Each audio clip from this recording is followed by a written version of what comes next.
I think I'm ready to go. True North Review, True North Reviews, True North Reviews.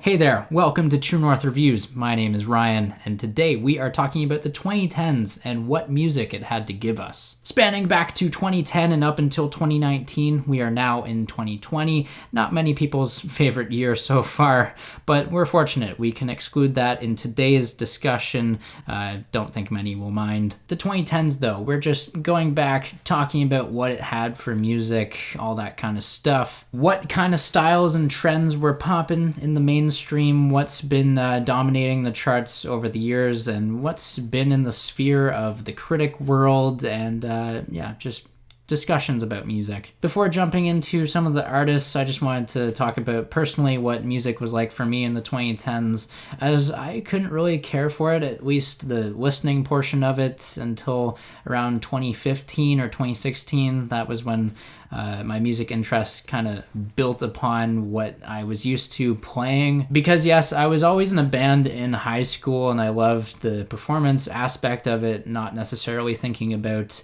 the music itself. I was thinking more about like, oh, am I technically playing this right? Do I have the chemistry with the other band members? How are we connecting with the audience? How was our performance? Did we have any stage presence? Ever since starting this YouTube channel, though, I've been putting those questions on the back burner, and I'm now more interested in the music itself. What makes a song good? Why does it connect with an audience? It wasn't until I started asking those types of questions that I could relate it back and kind of reflect upon my personal listening habits and what I was considering good music throughout the years. If something was on the radio, does that inherently make it better than something that's underground or indie? Whether it was performed live, or am I supposed to listen to this while crying in my bedroom? No, what True North Reviews kind of opened up to me was this idea of actively listening to albums, and from there I could actually try to articulate my thoughts of what makes a good album versus what makes a bad album. These kinds of critical thinking skills and criticisms are what drive conversations on the daily, and I think a lot of people just kind of brush them aside and don't really want to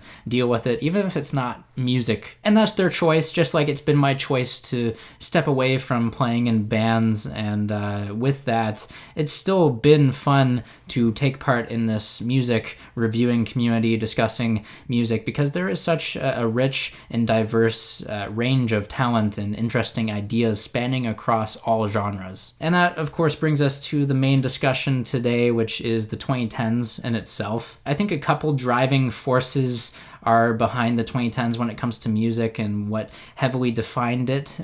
One being the technology. Artists now are free to release their music however they want without labels. They can upload to SoundCloud, they can upload to YouTube, Apple Music, Spotify, and the listener has the same power to search for any kind of music they want. So that might make it easier for you to look up things that you like, but at the same time, there's a lot of stuff you gotta get through. The other major kind of force behind the 2010s with music, I think a lot of people will agree with me on this argument, it would be the rise of meme culture, another way to spread music from one person to the next. And of course, on top of that, we have the usual music conversation pieces and how music is an art form, it is a medium, and how things like a song can relate to philosophy, how it can relate to culture, even politics, and even within itself, a song can be innovative and all that genre fusing, and how it can have influences on other artists, whether it's melodically, with the harmonies, rhythm, texture, all those kinds of elements. So yes, kind of getting ahead of myself here, looking into the 2020s, music is a world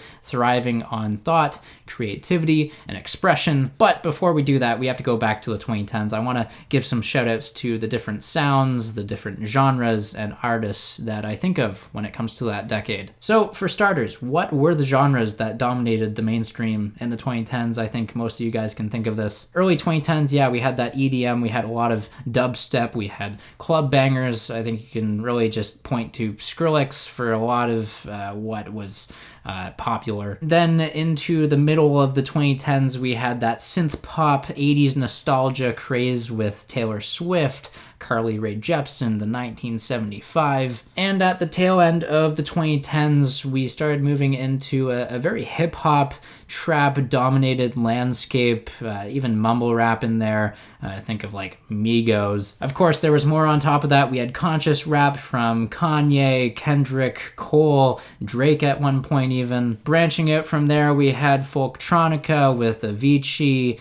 We had growing up artists and who were maturing as well with Ariana Grande, Tyler the Creator, Justin Bieber, at least not from the perspective of Selena Gomez. Powerhouse vocals, you gotta think of Lady Gaga, Adele, Bruno Mars, Beyonce. Even veteran artists had some of their great works too. Daft Punk, Foo Fighters, Red Hot Chili Peppers, and Radiohead. And of course, with a new decade, always gotta have those new arrivals with artists like Lorde, Kaleo, Imagine Dragons, Young the Giant. So those are some of the genres, some of the artists that I can think of when it comes to the 2010s.